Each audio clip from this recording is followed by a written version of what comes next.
Bonsoir à tous, je suis ravie de vous retrouver sur Monaco Info pour ce journal du 11 juillet. Voici les titres de l'actualité. À Rome, l'ambassade de Monaco en Italie fête ses 150 ans. Une de nos équipes est sur place pour couvrir ce rendez-vous diplomatique. Après Couleurs, la deuxième exposition phare de l'été du Grimaldi Forum a ouvert ses portes. Il s'agit de Monaco et les Napoléons, destin croisé. Vous entendrez à ce sujet Jean-Christophe, prince Napoléon, membre de la famille Bonaparte. BeSafe renforce ses actions de sensibilisation et son offre de chauffeurs pour la saison estivale. Nous recevrons la présidente de l'association Camille Gottlieb, engagée dans la lutte contre les dangers de l'alcool au volant. Alors que le coup d'envoi du meeting Hercules s'apprête à être donné au Stade Louis II, nous vous ferons découvrir l'envers du décor avec une immersion dans la régie et le système de chronométrie où chaque millième de seconde compte. Nous ouvrons donc ce journal à Rome où une cérémonie exceptionnelle vient de se tenir à l'occasion des 150 ans de l'ambassade de Monaco en Italie. Un rendez-vous chargé de symboles qui célèbre bien plus qu'un anniversaire, comme vous allez le voir dans ce reportage de Christine Dapetit et Lionel Bernardi. À Rome, l'ambassade de Monaco en Italie a célébré un double anniversaire, les 150 ans de la représentation diplomatique monégasque auprès de l'Italie et les 20 ans de règne du prince Albert II, organisé à l'occasion de la réception annuelle donnée pour l'avènement du prince souverain. Cet événement a réuni de nombreuses personnalités du monde politique et diplomatique italienne et monégasque. Dans son discours d'ouverture, l'ambassadeur de Monaco a rappelé les liens profonds et historiques unissant les deux pays depuis 1875. C'est une des plus anciennes représentations diplomatiques de Monaco à l'étranger et elle a été créée une quinzaine d'années après l'unification italienne qui a quand même mis fin au protectorat sarde à Monaco. Donc pour le prince Charles III, c'était une façon de reléguer derrière lui le mauvais souvenir de cette période d'occupation qui aura quand même duré 45 ans et qui aura conduit Monaco à perdre les territoires de Menton et Roquebrune, cédés par la suite au comté de Nice. Donc c'était une période un peu mouvementée de l'histoire de Monaco et une façon pour le prince Charles III, en établissant la présence diplomatique de Monaco dans ce nouveau royaume d'Italie, d'affirmer et de regagner sa souveraineté. Le ministre des Affaires sociales et de la Santé, Christophe Robineau, représentant le gouvernement princier, s'est exprimé quant à lui au nom des autorités de la principauté. Il a souligné l'importance de ces relations bilatérales à la fois anciennes et tournées vers l'avenir.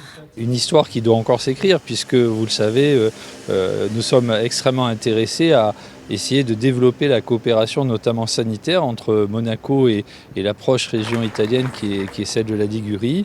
Nous avons une très forte communauté italienne à Monaco. Nous avons un pourcentage très élevé de salariés qui vient d'Italie travailler tous les jours à Monaco et nous avons proposé à l'Italie de pouvoir leur ouvrir nos structures de santé afin de les développer, cette coopération sanitaire, et d'être complémentaires dans l'offre de soins que les Italiens peuvent trouver en Ligurie. La soirée a ensuite été marquée par une performance du trio jazz des Carabiniers du Prince qui a interprété les deux hymnes nationaux. Un moment fort puisque l'hymne monégasque a été chanté a cappella pour la toute première fois à l'étranger, un honneur habituellement réservé aux grandes cérémonies en principauté. Autre signe de la portée de l'événement, la présence du secrétaire général de la présidence du Conseil italien, Carlo Deodato, et du sous-secrétaire aux Affaires étrangères, Giorgio Silli. Une participation qui témoigne de la solidité du dialogue entre l'Italie et Monaco. È un rapporto meraviglioso, un rapporto molto forte che è dettato dalla vicinanza geografica ma anche dalla storia comune, dall'appartenenza culturale e il fatto che Monaco abbia un'ambasciata a Roma e che la Repubblica Italiana sia insieme alla Francia l'unica che ha un'ambasciata vera e propria a Monaco è la dimostrazione di quanto importanti siano i rapporti tra i nostri paesi. Une soirée qui s'est achevée à Rome avec la remise à chaque invité d'un coffret commémoratif contenant des spécialités monégasques et une bande dessinée retraçant l'histoire diplomatique entre les deux pays. Une soirée célébrant un siècle et demi d'amitié entre Monaco et l'Italie.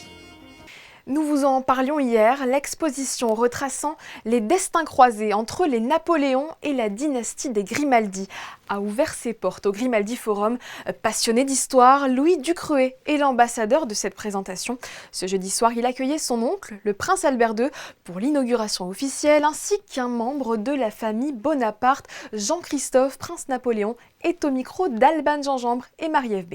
Je suis très heureux d'être de retour dans la Principauté aujourd'hui pour inaugurer cette très belle exposition à Monaco et les Napoléons et qui retrace très bien les liens qui ont existé entre la famille des Grimaldi et la mienne à travers les différentes générations. Donc pendant le Premier Empire, le Second Empire, et il y a eu des liens assez nombreux. Évidemment avec Napoléon Ier, mais aussi avec la descendance de Stéphanie de Beauharnais, et aussi pendant le Second Empire avec Napoléon III et l'impératrice Eugénie, qui venait très régulièrement à Monaco. Elle avait une maison qui n'était pas très loin, au Cap Martin, la Villa Cyrnos, et j'avais eu la chance de venir inaugurer une statue de l'impératrice Eugénie il y a quelques années avec le prince Albert. Et donc c'est une très très belle exposition, très passionnante, avec des très beaux objets qui viennent de différentes collections, collectionneurs, musées, que je remercie d'avoir si gentiment voulu prêter ces objets. Et j'espère que ça va être un grand succès. Vous avez jusqu'au 31 août pour découvrir cette exposition passionnante. 200 objets ont été réunis, dont un tiers encore jamais dévoilé au grand public. Ils ont pris part à la vie politique de leur pays. Dans le cadre du Conseil national des jeunes, plusieurs collégiens et lycéens ont tout au long de l'année investi l'hémicycle pour parler attractivité. Émilie Rousseau et Thomas Deus ont assisté à la séance de clôture hier soir, que vous avez d'ailleurs pu suivre en direct sur notre antenne. Voici leur reportage. Ils sont engagés, porteurs d'idées concrètes et représentent une voix nouvelle sur les défis du monde réel. Ces 10 monégasques scolarisés de la 3e à la terminale ont endossé cette année le rôle de conseiller national junior. Ils ont vraiment des bonnes idées. Ils nous ont montré tout au long de ces derniers mois qu'ils savaient réfléchir, identifier ce qui pour eux était des freins et puis proposer des solutions qui pour eux sont concrètes et permettraient selon eux d'améliorer l'attractivité de notre principauté.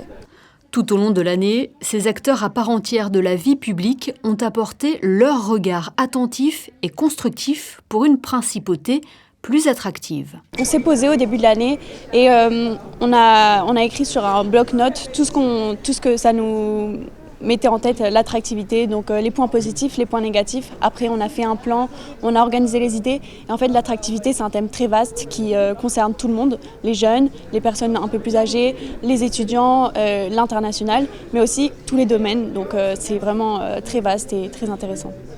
Les réunions au sein de l'hémicycle ont permis de dresser un constat réaliste sur les différents aspects qui méritaient, à leurs yeux, d'être améliorés. C'était très intéressant parce que pour la première fois, on avait l'impression de pouvoir être écouté et de pouvoir dire pour de vrai ce qu'on pensait de la principauté et vraiment pouvoir défendre les points qui nous semblaient essentiels et sur lesquels on ne se sentait pas forcément compris. Et je pense que tout ce qu'on a pu évoquer, qui n'était pas forcément vu comme quelque chose d'important, et ça va avoir une portée pour la première fois et j'étais assez contente d'avoir un rôle à jouer là-dedans et de pouvoir moi-même exprimer ce que je pensais personnellement. Lors de la présentation de leur rapport au Conseil national, les conseillers juniors ont ainsi pu exposer leurs suggestions pour renforcer l'attractivité de la principauté en proposant par exemple la gratuité des musées le dimanche, un pass gratuit dans les transports en commun pour tout séjour en principauté ou faire de Monaco un tremplin pour les créateurs de contenu. S'ajoute à cela l'idée de créer un hub pour accompagner au mieux les talents de retour au pays dans le lancement de leur activité. Autant d'idées développées par ces jeunes qui ont pris leur rôle avec beaucoup de sérieux. Je dirais que c'est avant tout l'expérience qui m'a plu, le fait de rencontrer des personnes qui sont quand même influentes à Monaco, de voir l'envers du décor si je puis dire, et surtout vraiment, oui, c'est vraiment l'expérience qui est intéressante. Le Conseil national va désormais étudier ces propositions et voir lesquelles pourraient être défendues auprès du gouvernement princier ou des acteurs concernés. Par le passé, certaines suggestions avaient permis de contribuer à des projets de loi. L'été bat son plein et qui dit saison estivale dit augmentation des infractions routières. L'occasion pour la présidente de l'association BeSafe Monaco de sensibiliser les jeunes et leurs parents au danger de l'alcool au volant et de rappeler quels sont les services mis à disposition. Camille Gottlieb est interrogée par Christophe Paco. Bonsoir. Important de rappeler que tout cet été encore, on va pouvoir compter sur vous et vos équipes avec BeSafe. On rappelle le principe qui est très simple. Alors le principe de BeSafe, c'est très simple. Il suffit de nous contacter sur Instagram ou par les réseaux sociaux, donc par Instagram ou par téléphone directement. Les numéros de téléphone différents des deux navettes sont sur notre biographie Instagram. Et c'est aussi simple que ça, on nous appelle ou les établissements de nuit nous appellent directement. Vous pouvez faire appel aux voituriers ou aux établissements de nuit directement qui vont appeler les navettes BeSafe pour vous ramener chez vous en toute sécurité. À Monaco, comme dans les communes limitrophes, juste à la frontière. Exactement. En fait, il y a une navette qui est affrétée à Monaco, vraiment intramuros. C'est la navette électrique qui est mise en place par BeSafe et avec la collaboration aussi de l'ASBM qui nous fournit des chauffeurs. Et ensuite, la deuxième navette qui, elle, se consacrera essentiellement sur les communes limitrophes, donc à Cap d'Aille jusqu'à la boulangerie Ribérou, au niveau des 4 chemins pour Roquebrune-Cap-Martin et à Beau-Soleil. Et cette navette-là, c'est une navette essence qui nous permettra d'aller plus loin et qui est en collaboration donc avec BeSafe, avec Platinum aussi, service, et avec le Twiga et avec Monsieur Briator aussi. Camille Gottlieb, quelle sensation aujourd'hui, comme beaucoup de parents de jeunes monégasques par exemple, que c'est rentré dans les mœurs, qu'on sait qu'entre minuit et 5 heures du matin, on peut ramener nos enfants en toute sécurité? Alors oui, je pense que c'est rentré dans les mœurs de la principauté de Monaco, de la vie festive à Monaco, des établissements de nuit aussi. Et c'était notre but à la création de BeSafe Monaco. Et pour nous, on est très fiers, avec les filles, on est très fiers de cet acheminement depuis le début en fait, où on se bat pour faire entendre notre voix. Et notre voix a été entendue, a été respectée et a été surtout valorisée grâce aussi à la contribution du gouvernement, à tout le monde aussi. Avoir mis tout le monde a mis un peu la main à la pâte et aussi a été sensibilisé par cette cause et parce qu'elle touche tout le monde, elle touche les parents, les enfants, les grands-parents, les amis, toute la famille, tout l'entourage. Et c'est ça aussi qui nous permet d'avoir de plus en plus de notoriété en principauté et aussi dans les communes limitrophes et aussi, je pense, maintenant, au niveau de la région, tout le monde connaît BeSafe. Et la navette BeSafe est présente 6 jours sur 7 pendant l'été, uniquement les week-ends pendant la période un peu plus creuse qui est l'hiver à Monaco. Mais sinon, durant l'été, c'est 6 jours sur 7 donc, où les personnes peuvent se faire ramener en toute sécurité. Période surchargée, quel été bien sûr, juillet-août, Oui. Jusqu'au 31 août. Est-ce qu'on sait à peu près, est-ce que vous avez une estimation du nombre de personnes que vous ramenez à la maison? L'an dernier, c'est quoi? C'est plus de 300, plus de 400? Oui, plus de 300, plus de 400, je pense que c'était pendant la période, je ne sais plus si c'était exactement pendant la période estivale ou la période de creuse, mais en tout cas dans l'année 2024, on a ramené plus de 1000 personnes. Voilà. Donc on se dit que 1000 personnes, c'est sûrement 1000 vies sauvées qu'on a pu ramener chez elles tranquillement et en toute sécurité bien évidemment. Mais on se dit aussi que, est-ce assez? Est-ce que minuit, 5 heures du matin, ça suffit? Qu'est-ce qu'il faudrait de plus? Ou est-ce que tout va bien pour l'instant? Est-ce qu'il vous faut un véhicule électrique en plus? Pour l'instant, tout va bien. On a 2 véhicules et pour l'instant, c'est amplement suffisant pour la principauté. Après, bien sûr, en période estivale, plus par exemple, quand on essaiera peut-être l'année prochaine ou dans les années à venir à toucher plutôt le Grand Prix. Peut-être aussi, nous, on met déjà les navettes en place pour le Rolex Master, par exemple. Pour les événements comme ça, très spécifiques à Monaco, comme le Halloween, le Nouvel An, ou même le Yacht Show, plein d'événements à Monaco, c'est très intéressant aussi de mettre plusieurs navettes, même pour des événements privés, que ce soit des anniversaires, des mariages. Aussi, on fait appel à nous, et on fait appel à nous aussi pour les soirées privées, notamment de l'IUM, avec qui on est en collaboration. Donc c'est vrai qu'on nous appelle sur plusieurs événements, et c'est là où on se rend compte que BeSafe a pris beaucoup d'ampleur, et c'est le mieux en fait. On est très fiers de ça en tout cas. sensibiliser encore et toujours, c'est le mot d'ordre aussi, parce qu'il n'y a pas que l'été, parce que ça paraît une évidence, l'été, on fait un peu plus la fête, comme vous l'avez dit, sur des instants précis dans notre programme monégasque. Mais pour vous, c'est d'aller dans les écoles encore, c'est d'afficher quelque chose peut-être à l'entrée des établissements nocturnes? Alors vous avez bien dit le sujet, c'est ça, c'est de faire attention sur le moment, sur le terrain, on va dire, mais c'est aussi important de faire le travail à la maison, en amont. C'est ça aussi de voir comment les parents peuvent aussi en parler avec les enfants, comment on peut éduquer aussi nos petits frères, nos petites sœurs, etc. par rapport à cette sensibilisation. Les écoles, ça passe par les écoles, les lycées, les universités, les entreprises aussi, parce que les soirées d'entreprise, les dîners de fin d'année, toutes les choses comme ça aussi. Dès qu'il y a de l'alcool, en fait, il faut sensibiliser. Et les établissements de nuit à Monaco sont sensibilisés depuis le temps. Ça va faire 8 ans maintenant que BeSafe existe. Donc oui, ils sont sensibilisés par les éthylotestes, par des interventions aussi auprès de, comme on a fait notamment au Fairmont l'année dernière, il y a tout pile un an, un peu plus d'1 an, on a sensibilisé sur toutes les personnes qui étaient saisonniers, toutes les personnes saisonniers qui étaient venues pour la saison, pour sensibiliser au risque de l'alcool au volant. Et c'était très intéressant, et surtout il y a des questions que des enfants ou des adolescents ou des lycéens ou des étudiants ne nous posent pas, que certains saisonniers nous ont posées, et ça nous a permis aussi de nous faire de la sensibilisation dans le sens plus large. On vous souhaite encore un bel été, je le disais, sous contrôle. N'oubliez jamais, tous ceux qui nous écoutez, n'oubliez pas que l'alcool, c'est avec modération comme d'autres substances. Merci 1000 fois d'avoir été avec nous. Bel été à vous, Camille Gottlieb. Au revoir. Merci beaucoup, au revoir. Depuis 2 semaines maintenant, l'Académie de la mer déroule son programme pédagogique auprès de ses participants issus des 4 coins du monde. Le but, proposer une vision globale et pluridisciplinaire du monde marin et océanique. Pour clore ce colloque aujourd'hui, le prince souverain est venu saluer la promotion qui s'est penchée ce vendredi sur la thématique des énergies. Le récit d'Alban Janjambre sur les images d'Alexandra Marangoni. De nombreux défis environnementaux sont liés à l'exploitation des mers à des fins énergétiques. 80% des marchandises mondiales transitent sur les océans, mais ne représentent que 10% de la consommation d'énergie en transport. Et ce n'est pas son seul avantage, puisque la mer joue aussi un rôle clé dans la production d'énergie. 20% du gaz naturel mondial vient des mers, presque 30% du pétrole mondial vient des mers. Évidemment, en transition énergétique, il faut aller vers des énergies renouvelables. On a l'éolien offshore qui se développe beaucoup, mais qui joue encore un rôle très marginal dans les approvisionnements énergétiques mondiaux. Donc on a au niveau des mers un rôle très important pour la consommation et le transport, mais pour l'approvisionnement aussi un rôle important, mais qui serait appelé à se développer si on arrivait à délaisser les énergies fossiles pour avoir plus d'éolien, peut-être même des énergies liées à la biomasse, c'est-à-dire les algues qui pourraient être utilisées pour faire des biocarburants, mais ça reste à développer. Mer et énergie, c'est la thématique choisie pour clore cette Académie de la mer. Un sujet parmi d'autres qui intéresse cette quarantaine de participants issus de tous horizons. Parmi eux, Nance Vidal, étudiant en sciences de la mer. En tant que scientifique, si jamais on fait juste nos projets dans nos coins et nos études, sans en parler à des économistes qui pourront nous financer potentiellement, sans en parler à des juristes qui pourront nous renseigner sur les juridictions et les lois pour appliquer nos projets, on ne peut rien faire. C'est-à-dire qu'on va faire mumuse dans notre laboratoire tout seul sans pouvoir en parler au monde. Donc forcément on a besoin de s'ouvrir d'autres professions pour qu'on puisse mener nos projets à bien et avoir l'impact le plus important possible. L'année prochaine, la programmation de l'Académie portera sur la mer et la santé humaine.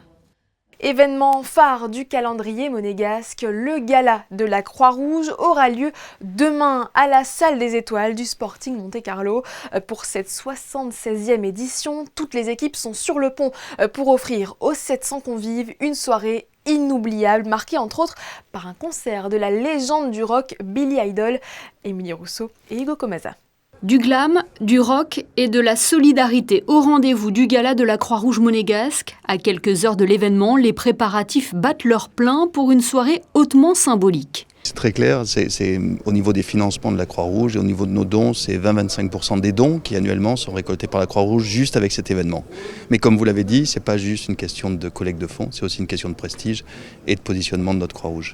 Un ultime ajustement en salle, sur scène, pour que tout soit fin prêt, chaque détail compte. Il faut savoir que ça fait déjà une semaine qu'on bosse sur cette soirée-là et entre les décors, les artistes, les techniciens, les mises en place de vidéos, d'écrans, etc. Ça prend beaucoup de temps et beaucoup d'énergie. Donc les derniers instants sont les plus importants parce qu'ils permettent de faire ces mises au point auxquelles peut-être on n'avait pas pensé, mais qui vont faire en sorte que la soirée soit inoubliable pour les participants, pour le public et pour tout le monde. Cette année, cet événement caritatif et incontournable de l'été prend une dimension particulière puisqu'il coïncide avec le 20e anniversaire de l'avènement de Son Altesse Sérénissime le Prince Albert II, président de la Croix-Rouge monégasque. C'est particulier pour nous, c'est une date particulière pour le Prince et pour Monaco. Et à cette date-là, il a quand même décidé de maintenir le gala de la Croix-Rouge à cette date historique, je dirais. Donc c'est une preuve aussi de confiance et d'attachement de sa part à sa Croix-Rouge. Le clou de la soirée, un concert très attendu, celui de la légende du rock, Billy Idol. C'est une icône punk, rock, donc c'est bien de jouer sur les contrastes. Et je dois dire que pour une soirée qui est un petit peu caritative et un petit peu glamour, c'était bien d'avoir quelque chose de fort. Et c'est un bel artiste, en tout cas, qui rentre parfaitement au final dans ce contexte-là. Il en est ravi et nous en sommes ravis également. Près de 700 convives sont attendus samedi soir à la Salle des Étoiles pour cet événement prestigieux qui permettra de réunir la communauté Croix-Rouge et de récolter des fonds pour soutenir les nombreuses actions du mouvement monégasque. Vous le savez, en janvier dernier, la Principauté a officiellement été désignée capitale mondiale du sport 2025. Ce label a été remis par l'Association des capitales et villes européennes du sport. Et bien, en ce mois de juillet, le Prince Albert II a souhaité qu'une délégation de l'organisation soit invitée en marge du meeting d'athlétisme Herculis. Parmi les temps forts, une réception officielle s'est tenue en la résidence du ministre d'État ce midi. Je vous propose d'écouter le président de l'ACES. La capitale mondiale du sport Monaco ha guadagnato, ha vinto questo titolo perché è quella capitale che è riuscita a riunire tutti gli sport in un piccolo spazio. È importante la differenza tra la capitale mondiale come Buenos Aires o Baku, che sono enormi, a un Principato di Monaco piccolo ma grande. La forza di Monaco che è grandissima per lo sport, sia per i bambini che per gli anziani, per i campioni del mondo. Io penso che Monaco ha vinto con piacere questo titolo all'unanimità di tutta Europa e speriamo che continui questa grande esperienza di questo anno 25 anche nei prossimi anni. Des propos recueillis par Alban Gingembre et Jean-Alexandre Dordet. Vous l'aurez compris, Monaco vibrera ce soir au rythme de meeting Herculis, événement phare de l'athlétisme mondial. Mais avant que la piste du Stade Louis II ne s'enflamme, nous avons eu ce matin un accès rare aux coulisses de l'événement. Gaëtan Lebrun et Camille Caloni nous emmènent au cœur de la régie et du système de chronométrie. Ici, chaque millième de seconde compte. Pour garantir une précision absolue, Omega Timing et son équipe de techniciens spécialisés préparent la piste pour que le départ de chaque course se déroule sans accroc. Les départs sont fondamentaux en athlétisme. Les temps de réaction déterminent si un athlète est disqualifié ou pas. Et tout commence toujours avec ce fameux pistolet de départ. Au moment où la gâchette est pressée, la course débute. Grâce au plot de départ et à un petit capteur de pression installé sur les plots de départ, on arrive à mesurer très précisément la force des athlètes sur les plots de départ. Ces capteurs mesurent 2000 fois par seconde cette force et produit une courbe de réaction qui nous permet d'identifier très clairement si un athlète aura réagi trop tôt, anticipé le départ et potentiellement pourrait être disqualifié. Si le départ est le point fondamental de la course, l'arrivée est-elle le point crucial ? 2 caméras capturant 40 000 images par seconde sont placées de chaque côté de la ligne d'arrivée, ainsi qu'une puce électronique derrière le dossard de chaque coureur, qui permettent aux juges de départager les athlètes et de répertorier leur temps au millième de seconde près, en prenant en compte certaines conditions extérieures, comme la force du vent. Le point le plus avancé du torse fait foi à la ligne d'arrivée pour déterminer le temps officiel des athlètes. Tous les équipements sont doublés. On a toujours un système principal et un système backup, juste au cas où. C'est vrai qu'il y a des courses qui sont toujours très très serrées. Si on prend la finale des 100 mètres des Jeux Olympiques à Paris l'année passée, on avait 5 millièmes de différence. 5 millièmes, ça paraît très peu, mais en distance, en athlétisme, ça correspondait à 5,6 cm. Donc il y avait quand même une différence visuelle très très importante. Et grâce à cette technologie de pointe, on arrive à vraiment déterminer très exactement quel athlète aura franchi la ligne d'arrivée en premier. Le vent joue toujours un rôle très important. S'il devait y avoir un record du monde et il y avait du vent de dos plus grand que 2 mètres par seconde, le record ne serait pas homologué. Donc le vent est fondamental. Et si vous regardez aussi les résultats des courses à la fin, il y a toujours une indication par rapport à la force du vent et la direction du vent. Donc ça fait partie intégrante du sport et de l'athlétisme. Tout est orchestré depuis la régie technique, véritable cerveau du meeting, une salle où chaque signal est contrôlé et chaque résultat vérifié. Et nous reviendrons demain sur les résultats de la compétition qui sera diffusée, je vous le rappelle, en direct sur Monaco Info dès 20h. Comme chaque été, à la tombée de la nuit, la musique classique résonne dans la cour d'honneur du Palais Princier. Sous un ciel étoilé et entouré de fresques chargées d'histoire, l'Orchestre Philharmonique de Monte-Carlo a retrouvé hier son écrin le plus féerique pour le premier concert d'une série de 5 programmée jusqu'au 7 août prochain. José Sacré, Jean-Alexandre Dordet et Gaëtan Chotzko. Créés en 1959 par le prince Régnier III, les concerts dans la cour d'honneur du Palais Princier proposent chaque été le meilleur de la musique par les meilleurs interprètes. Jeudi 10 juillet, Son Altesse Sérénissime le prince Albert II a assisté au premier concert de la saison en présence d'un public très international. On a un certain nombre de nos abonnés, grâce à Dieu, qui sont présents dans ces concerts. Je pense aussi évidemment qu'il y a des touristes, des vacanciers, et vous avez tout dit, qui sont là pour la musique. Et s'imprégner du lieu, parce que je pense qu'il doit être assez impressionnant d'écouter des œuvres, par exemple comme celle de ce soir, dans ce lieu magique. C'est magique cette cour d'honneur quand même. Le cadre est somptueux, les fresques ont été rénovées il y a quelques années, c'est absolument sublime. Évidemment, jouer pour le prince qui aime l'orchestre, c'est toujours quelque chose de particulier. On est toujours très heureux de le voir quand il vient. Et puis c'est aussi l'occasion, souvent traditionnellement, l'orchestre invite des grands chefs qui ne viendraient pas forcément en saison.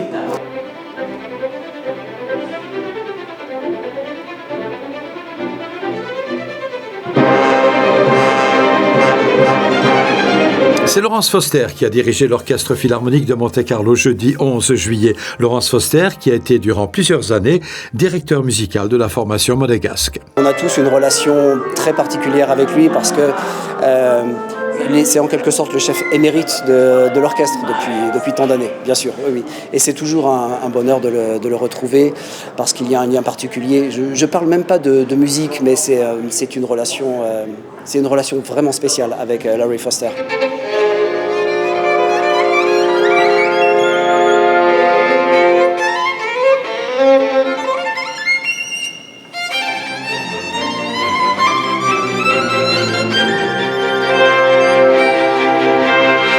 Au programme de ce concert, les créatures de Prométhée de Beethoven et le concerto pour violon numéro 2 d'Henryk Wieniawski avec en soliste Daniel Lozakovich qui fut, il y a peu de temps, artiste en résidence avec l'Orchestre Philharmonique de Monte-Carlo. Ce jeune homme est né avec le violon dans son ADN et que certainement il a dû avoir des grands professeurs, ceux dont je ne suis pas au courant, mais que lui-même avait en lui ce don.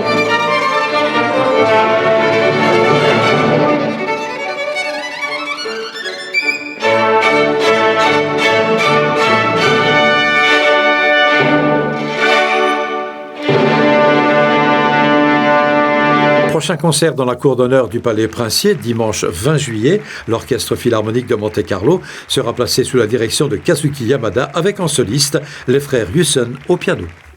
Pensez à réserver vos places sur le site de l'Orchestre Philharmonique de Monte-Carlo. Près de 200 personnes, parmi lesquelles des représentants d'associations et de la communauté LGBTI, ont célébré hier soir la 4e édition de la Monaco Pride au restaurant Marius. Lors de ce rassemblement, le cofondateur Lorenzo Turco a rappelé que la Monaco Pride a été fondée dans l'objectif d'ouvrir un dialogue sur les inégalités en matière de droits civils et de sécurité sociale. Cette édition touche à sa fin. Merci à tous de l'avoir suivi. Pour la clôturer, nous vous proposons de revivre le concert d'hier soir, le premier de l'été, dans la cour d'honneur du Palais Princier, à travers les photos de Philippe Fitt. À suivre, les prévisions météo d'Alban Gingembre, l'après-JT à la conquête de l'espace et le meeting Hercules à ne pas manquer dès 20h. La compétition est retransmise en direct sur notre antenne avec aux commentaires Paula Radcliffe et Frédéric Elion. Pour ma part, je vous donne rendez-vous demain à 19h. D'ici là, passez une excellente soirée.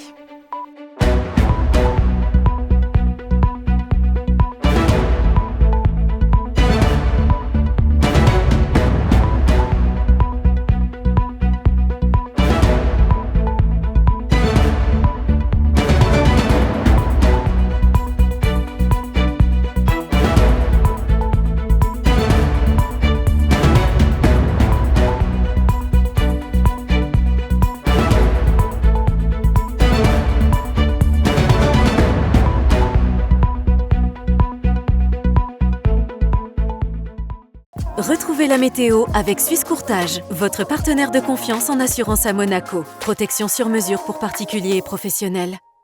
Bonsoir à tous. Ce week-end, le thermomètre descend un peu plus, une baisse de température, mais une météo qui reste largement agréable pour profiter de cette fin de semaine. Demain, nous aurons un beau temps malgré quelques passages nuageux parfois denses. Il fera 20 degrés le matin et 25 degrés l'après-midi. Le samedi 12 juillet, nous fêtons les Oliviers et c'est aussi un 12 juillet que l'équipe de France ramène une Coupe du Monde pour la toute première fois. Les Bleus avaient battu le Brésil en 1998. C'était la météo avec Suisse Courtage, votre partenaire de confiance en assurance à Monaco. Protection sur mesure pour particuliers et professionnels.